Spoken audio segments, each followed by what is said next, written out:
श्रियकान्ताय कल्याणनिधये निधयेतिनाम् श्रीवेङ्कटनिवासाय श्रीनिवासाय मङ्गलम्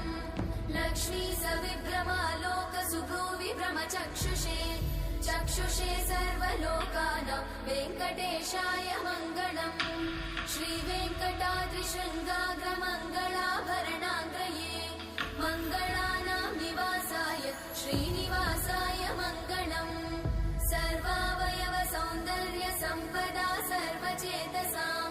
सदा सम्मोहनायास्तु वेङ्कटेशाय मङ्गलम्